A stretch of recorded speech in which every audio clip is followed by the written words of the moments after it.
থাকিল আস্থা হাজৰিকালৈ তেওঁ ইমান সুন্দৰভাৱে গীত পৰিৱেশন কৰিলে আমি এইবাৰ আমি উদযাপন সমিতিৰ তৰফৰ পৰা আৰু এটা গীতৰ তেওঁক অনুৰোধ জনাইছোঁ যাতে তেওঁ খুব সোনকালে এটা গীত পৰিৱেশন কৰে তাৰ পাছতে আমাৰ সাজু হৈ আছে আমি তিনিচুকীয়াৰ পৰা আমন্ত্ৰণ কৰি অনা আমাৰ নয়নদ্বীপৰ গীতৰ পৰাই তাৰ পাছতে আমি আকাশ हो गया खत्म टाटा बाय बाय 10 मिनट का एंजॉय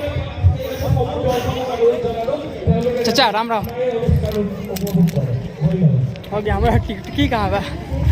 टिकटकी को दिखिलो এই যে ন